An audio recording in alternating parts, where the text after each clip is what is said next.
Ontem eu ministrei que e ao anjo da igreja que está em Laodiceia, escreve: isto diz o Amém, a testemunha fiel e verdadeira, o princípio da criação de Deus. Eu sei as tuas obras, que nem és frio, nem és quente. Oxalá foras frio ou quente. Queridos, palavras, Eliana, Umbelina, palavras do Senhor Jesus, Paloma, para uma igreja riquíssima, milionária, alguns bilhardários. Parece-me que um membro desta igreja, meus amores, que ele fabricava a sua própria moeda, só para vocês entenderem o quanto ele foi rico, esse homem. E quando houve um terremoto nessa cidade, que um estádio para 20, 25 mil pessoas foi destruído pelo terremoto, ele reconstruiu sozinho. Então era um lugar de uma gente, vamos dizer assim, de muitas posses. Vocês estão me entendendo, meus amores? Mas essa igreja foi repreendida por Jesus. É isso que nós vamos ter que prestar atenção. Essa igreja foi exortada por Jesus. E Jesus disse assim: eu sei as tuas obras. Quando ele fala isso, ele quer dizer o quê, pastora? Eu te conheço. Eu te conheço.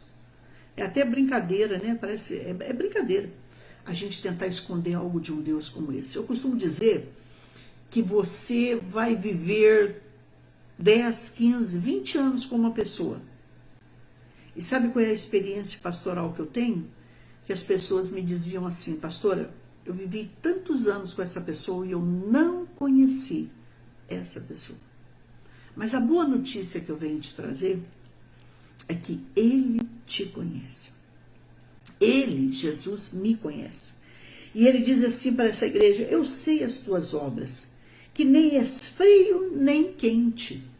Essa igreja, nessa cidade de Laodiceia, não havia água potável, mas água o quê? Águas termais, águas com enxofre, com sal, com sais minerais. Água que você não podia beber, mas água que fabricava perfumes, remédios e tantas coisas, águas medicinais. Até hoje, eu estava vendo um filme de lá hoje, que as pessoas ainda vão a este lugar para se banhar. É um lugar lindo, gente. Extraordinário essas termas de águas quentes. Mas elas não podem ser consumidas. Você não pode bebê-las. Por quê, pastora? Porque elas não são potáveis. Elas são como as águas de Araxá e de outros lugares.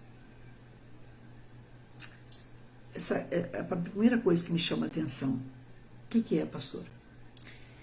É que Jesus não estava conseguindo beber dessa igreja. Vocês estão entendendo?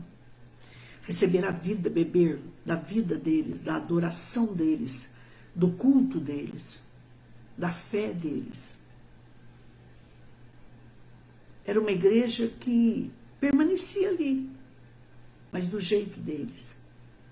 E o que nós temos que aprender hoje? Que a vida espiritual não é do meu jeito, não é do teu jeito, é do jeito de Deus. E aí Jesus chega ali e diz: eu sei as tuas obras, que nem és frio nem quente. Se você é frio, você pode se aquecer. Você sabe, quando a água é fria, você pode se aquecê-la e se banhar com ela. Quando ela é quente, você pode esfriá-la. Mas quando ela é morna, e teve uma coisa que me chamou a atenção hoje, é que nesta cidade não havia água potável, e aí foi construído aquedutos, coisa caríssima, que trazia a água de uma distância, de um lugar que tinha fonte de água potável, e aí eram trazidas essas águas. Já está dizendo que eles pagavam pelas águas que vinham de fora. Eles não tinham água potáveis, então eles pagavam. que precisasse fazer, eles tinham dinheiro para isso, para comprar, gente, para construir. Mas aí esse estudioso, ele estava me falando hoje que até as águas potáveis, presta atenção nisso, que até as águas potáveis que vinham através dos aquedutos, elas chegavam mornas para eles. Então eles não tinham uma água fresca, fria, como nós. Vocês estão me entendendo? Não. Então o resultado, Jesus falou assim para eles: ah, se oxalá você fosse frio ou quente. Assim, porque és morno e não és frio e nem quente, vomitar-te-ei da minha boca. Jesus não quer um cristão morno. Jesus não quer um adorador morno. Irmãos, não existe gente em cima do muro. Não existe mais ou menos. Ou a gente é frio, ou a gente é quente. Mas morno, não. A gente sabe para que serve a água morna, né? Ela dá vômito. E Jesus falou assim para eles: olha, porque a água daquele lugar, a água deles, você não podia beber, porque tinha muito enxofre, muito sal. Era salobra. E Jesus falou assim: olha, eu estou a ponto de vomitar vocês da minha boca. Isso significa, Maria Bernadette, Eliana, Júlia, que a oração daquela igreja, Flávia, Lu, Faria, a oração, Renata, daquela igreja, a vida espiritual deles, a vida com Deus, desagradava o próprio Deus. É para a gente parar e pensar hoje. Outra coisa que Jesus falou: como dizes, sou rico. Aquela igreja vivia dizendo, sou rica. Diz que no ano 60 ou 70 houve um terremoto muito grande naquele lugar e Nero, imperador romano, mandou lá para reconstruir a cidade. Diz que os moradores se sentiram ofendidos. Olha só, gente, que soberba, que orgulho. Eles disseram assim: como? É uma ofensa para nós, olha só, é uma ofensa para nós querer nos ajudar. Nós não precisamos. O terremoto veio, destruiu a nossa cidade, mas nós temos dinheiro para reconstruir. Não nos falta dinheiro. Não precisamos de ajuda. Vamos levar isso para o lado espiritual? O grande problema meu e teu, filho, que a gente não pode chegar a esse nível, é de dizer eu sei tudo. Eu sou formado em teologia. Eu já ouvi pessoas assim, sabe, gente? Sou formado em teologia, fiz não sei quantos cursos, pastora Solange, sou mais preparado, eu sei tudo. É como se não pudesse aprender mais nada. Eu aprendo com a criança. A gente tem que aprender com a criança. A gente aprende com uma música. É ou não é verdade? A gente aprende com um louvor. A gente aprende com aquele artista que vai tão cedo. Como aquele irmão em Cristo que hoje foi embora. Não é verdade isso não, gente? A gente aprende olhando para uma flor. Eu estava olhando as flores da casa da Maria Aparecida Lúcio e eu me emocionei. Eu falei, que amor dela pela natureza. O jardim dela todo florido e bem cuidado, um negócio bonito. Nossa, Deus, me deu vontade de ir lá e dizer, me dá uma flor dessa. Mas ela é bonita ali, né? Então não pode tirar dali, não. Ela é bonita ali. Mas de tão bonita, de tão... Parece que eu senti o cheiro da flor dela, gente. E tinha muita flor. Então, sabe, quando eu vejo tudo isso, quando eu vejo um passarinho cantando na minha janela, tem um agora que ele cismou, que ele quer entrar na minha casa. Como a gente aprende com isso, como Deus fala, como Deus trata com a gente. E essa igreja dizia assim, sou rico, estou enriquecido, de nada tenho falta. Jesus falou assim para eles, através de João. Jesus falou assim, vocês dizem assim, rico sou rico, estou enriquecido, de nada tenho falta, e não sabes que é um desgraçado. Pastor, essa palavra é forte. O que é desgraçado, pastor? Desgraçado é alguém que não tem a graça de Deus. Só está dizendo que Jesus falou isso para esta igreja? Falou. Vocês estão dizendo aí que vocês são ricos, que vocês são muito ricos, que nada falta. Vocês não sabem nada, vocês são desgraçados, miseráveis e pobres e cegos e nus. Vocês estão me entendendo que a riqueza que Deus enxerga é outra? Vocês estão me entendendo agora que a aparência, o que Deus olha, o que Deus quer ver, o que Deus quer receber, o que Deus quer sentir, é outra coisa, gente. É outra coisa. Eu estou muito feliz aqui por esse presente, mas espera um pouquinho, eu não sou isso aqui. Eu não sou isso aqui. Eu sou mais que isso aqui para Deus. Isso aqui não pode subir a minha cabeça. Vocês estão me entendendo? Se amanhã Deus me faz próspera nós já somos, mas que se Deus nos fizer ricos e mais ricos e mais ricos, isso não pode. Isso não pode. Deu para entender? Não. Era uma igreja que eles achavam assim, que eles se bastavam, que eles não precisavam de ninguém, que eles não sentiam falta de ninguém, que eles não tinham necessidade de nada, gente.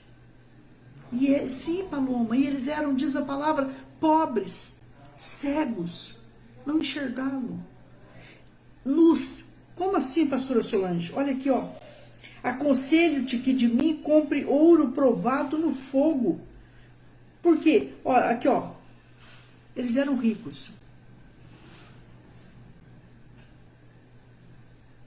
Eles eram ricos. Mas diante de Deus, eles eram pobres. Por que eles eram pobres, pastor? Porque eles não tinham Deus. Porque eles não tinham a presença. Porque eles não tinham a riqueza de Deus. A riqueza do amor, do perdão, da cura, da libertação, da comunhão, gente. É isso que eu quero falar. Da intimidade. Outra coisa, cego. Como cego, pastora Solange? Lá estava escolas de medicina. Lá produzia o melhor colírio da época. Os melhores oftalmologistas estavam onde? Em Laodiceia. Mas Jesus falou, pastora Solange, que eles eram cegos. Porque espiritualmente eles eram cegos. Eles estavam como Adão quando pecou. Olha a conexão com Deus que Adão tinha, gente, Eva. O que ele perdeu, pastora? Não é esse corpo aqui, gente, quando Deus fala, não é essa roupa aqui.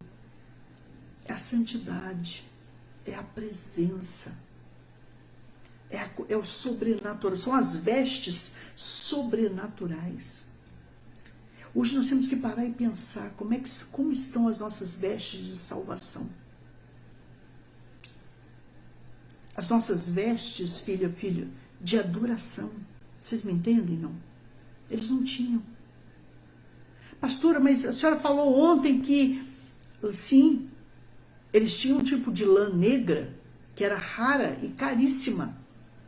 Lá havia, gente, lá foi o centro comercial, bancário da época. Os grandes comerciantes estavam lá, a moda estava lá. Quem ditava moda naquela época era Laodiceia e Roma e Laodiceia. Hoje é Paris, hoje é Milão, hoje é Nova York, hoje é Frankfurt, hoje é outros lugares, mas naquela época eram eles.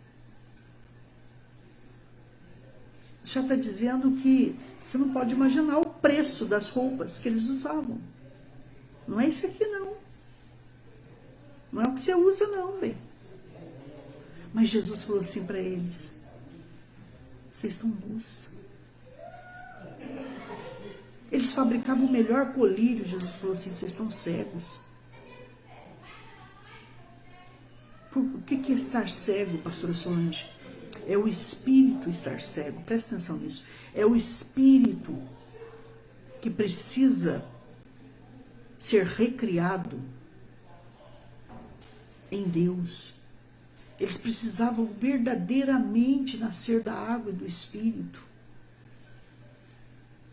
Eles precisavam nascer de Deus, gente.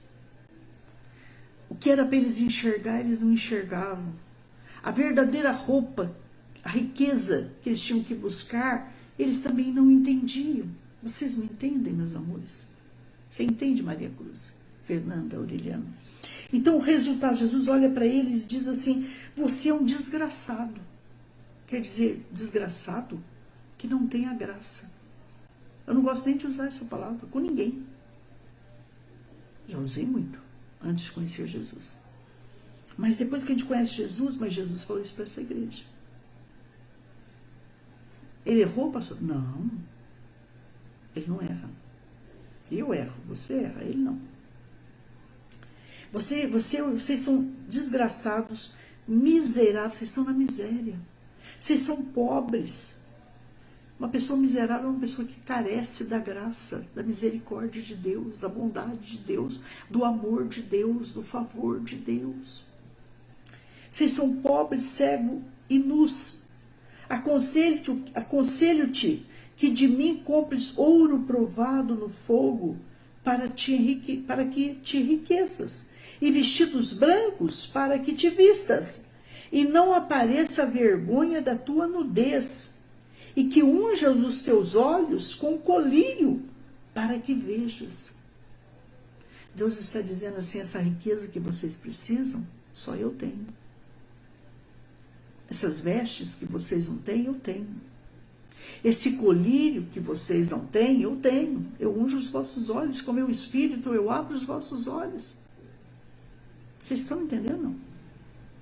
Muitas vezes a gente, hoje eu não vou nem adorar a Deus porque eu não tenho a roupa da moda, pastor, eu não pude comprar roupa. Gente, a roupa que Deus olha não é essa aqui. É lógico que a gente tem que se vestir com moderação, mas não é isso aqui. Não é isso aqui que Deus olha. O que Deus olha, meus amores, é outra veste. O que Deus quer de mim, de você, é uma visão. A coisa mais triste é quando uma pessoa perde a visão espiritual. Perde as vestes de salvação. Nós não podemos perder jamais. As vestes de adoração, o revestimento, a riqueza da presença, a riqueza do Espírito de Deus em nossas vidas, a riqueza do conhecimento de Deus, da intimidade, da obediência, da amizade com Deus. Entende, meus amores? Eu repreendo e castigo a todos quantos amo.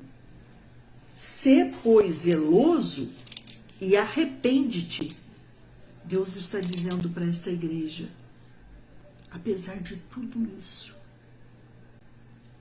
eu amo vocês. Olha que coisa mais linda, gente. Me emociona. Eu não quero tirar a mão de vocês.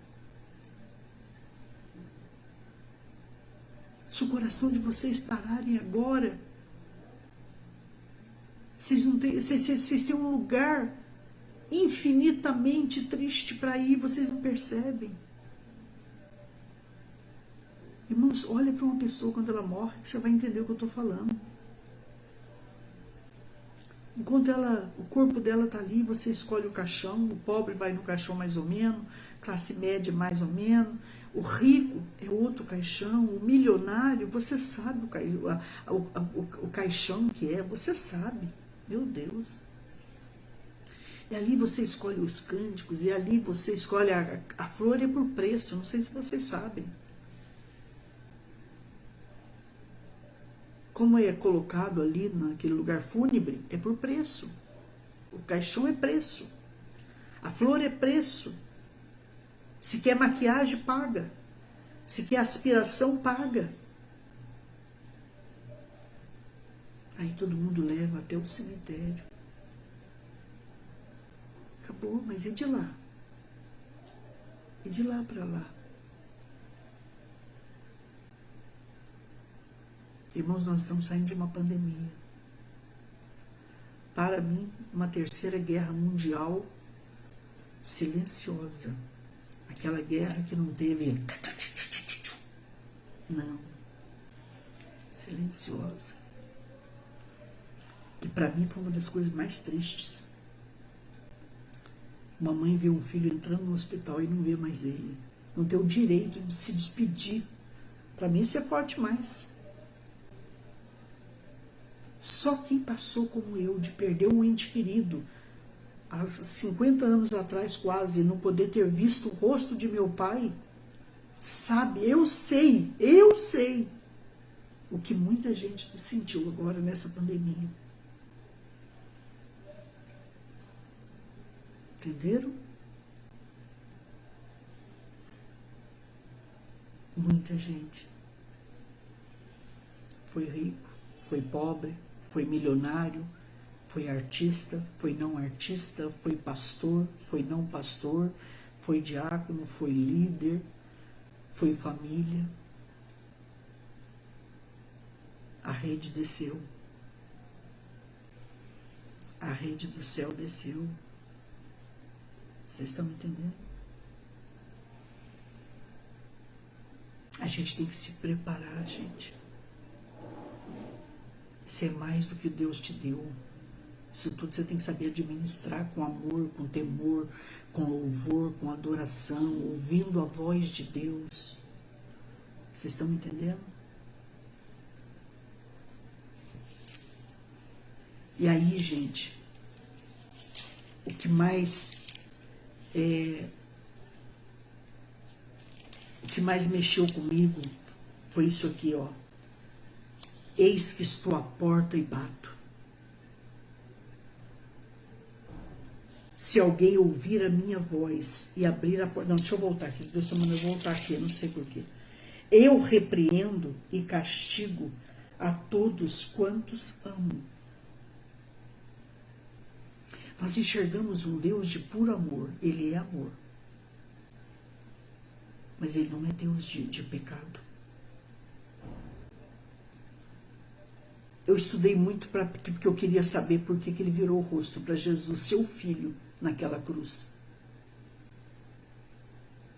Porque Deus ama o pecador, mas ele não ama o pecado. E se ele olhasse para Jesus, ele era todo pecado. Mas o pecado dele, não. O meu pecado, o teu pecado, o pecado do mundo inteiro. O pai não olhou para o filho, ele virou as costas. Gente, presta muita atenção no que eu vou dizer. Nós temos que aceitar as exortações de Deus, os nãos de Deus, a repreensão com amor desse Deus.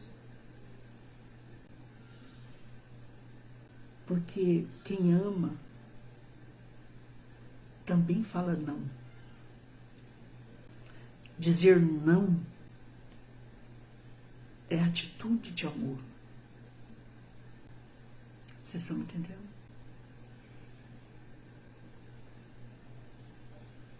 Jesus chega e exorta essa igreja. Ele não tirou a mão dela. Ele disse para ela, olha, eu repreendo e castigo. Eles abandonaram o culto deles, pastora. Deus, não. Só que eles adoravam do jeito deles. Era uma igreja assim que tinha que ser do jeito que ela queria. Irmãos, qual é o medo que a senhora tem, pastora?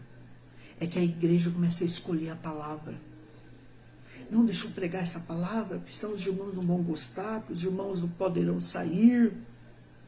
Porque a palavra de Deus, se você for analisar, ela não é popular. Ela é meio impopular. Dizer para você que você tem que morrer para si mesmo, tomar a tua cruz e seguir Jesus, e que a porta é estreita, não é uma mensagem tão fácil. E que nós entramos nesse caminho e agora a gente tem que seguir até o final. como se a igreja, de repente, ela quer só palavras motivacionais. Eu vejo muita frase motivacional. Mas e se Deus me exorta, ele deixa de ser Deus? Ele não pode deixar de ser meu pai. Irmãos, quem teve pai nessa terra, ou tem pai, sabe do que eu estou falando. Eu nunca guardei uma dor de meu pai. Porque antes de me bater, ele me colocava no colo e dizia assim: você fez isso, isso e isso. Papai vai te repreender agora porque você fez isso, isso e isso. Assim é Deus. Eu repreendo e castigo a todos quantos amo. Porque, irmãos, que amor é esse que está deixando a pessoa cair no buraco, está deixando a pessoa ir para o inferno, está deixando a pessoa tomar atitudes erradas? É uma mensagem que tudo pode, que está tudo certo. É lógico, a gente não pode obrigar ninguém a nada. Mas a palavra, ela tem que ser ensinada, ela tem que ser pregada, ela tem que ser ministrada. Eu repreendo e castigo a todos quantos amo, sê pois zeloso e arrepende-te. Deus falou assim para a igreja: olha, está faltando para vocês arrependimento. Deus não estava em primeiro lugar ali dentro. O grande problema é quando a gente pensa que a presença de Deus está aqui e não está mais. Não é? Nós temos que tomar cuidado.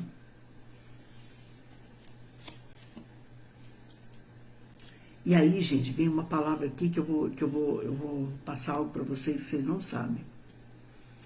Eis que estou à porta e bato.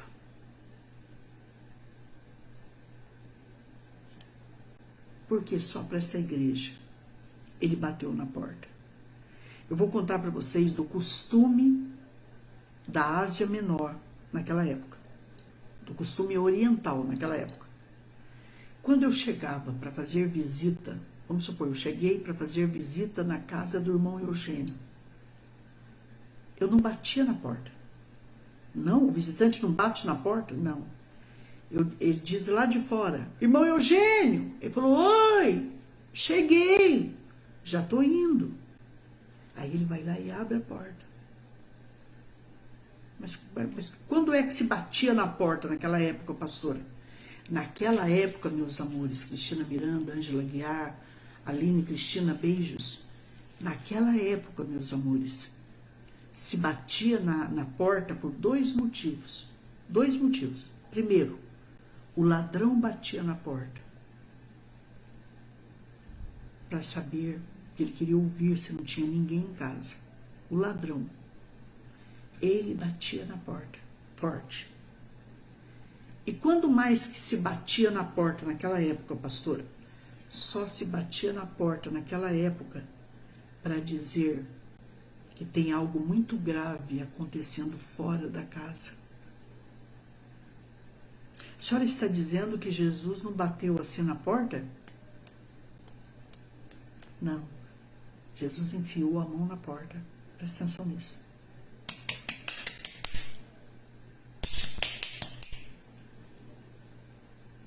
Jesus disse assim para eles: olha, eis que estou à porta e bato.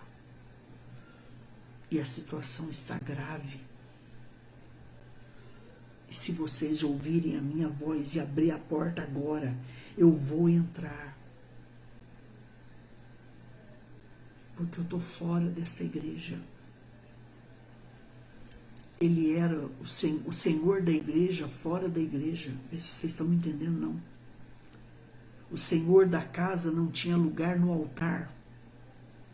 O Senhor da casa não revelava a palavra, não ensinava mais ali. Tinha os grupinhos, virou um trabalho litúrgico. Eles que escolhiam o que queriam ouvir. Presta atenção, entenda o sentido que eu estou falando, tá? Não é o que vocês fazem, maneira de liturgia que Deus revela. É outra coisa. Deixa eu mudar. Eles escolhiam a palavra, gente, presta atenção. Não havia mais oração. E se havia, não subia do teto.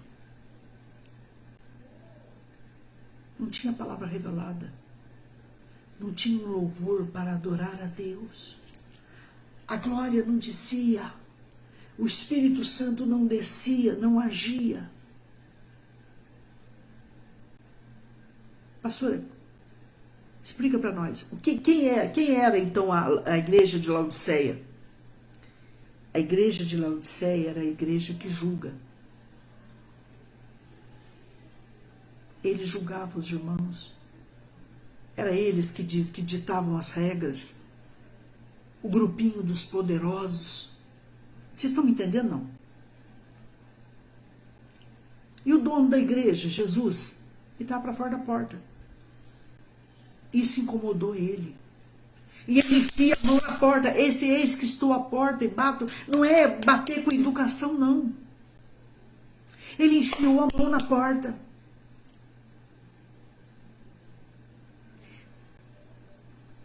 Prestem atenção. Quando vocês passarem por alguma luta que vocês não entendem, nem eu. Às vezes pode ser o amado de nossa alma enfiando a mão na porta. Eu estou aqui, filho. Eu estou aqui, minha filha.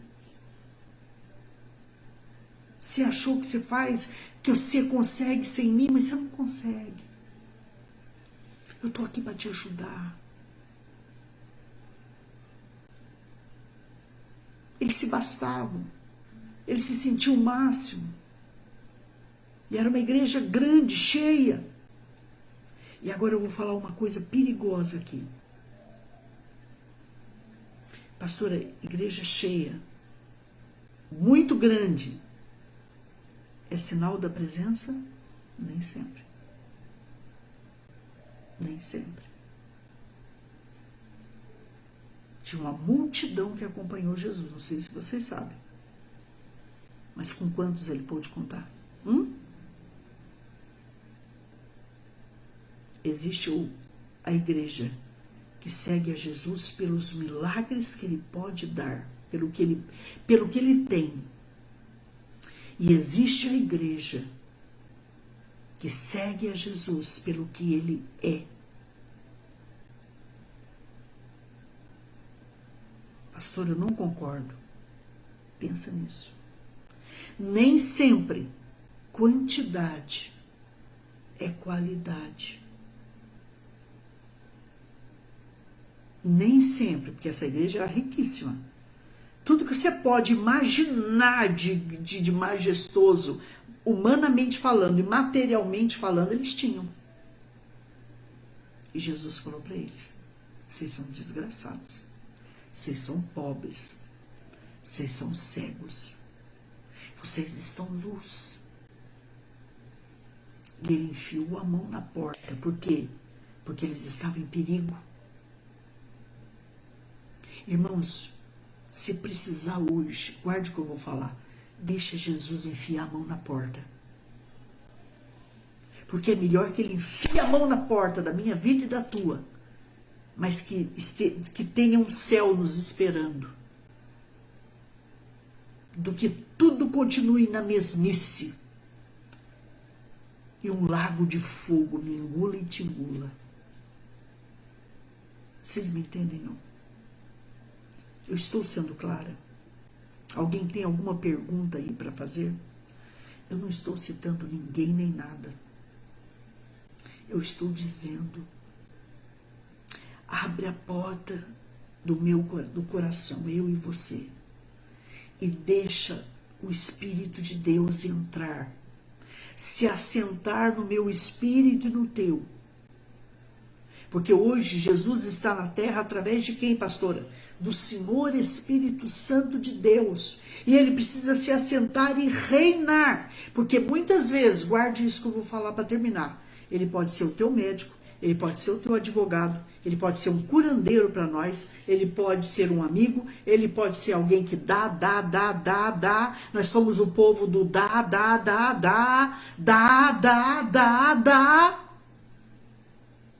Mas e para ele?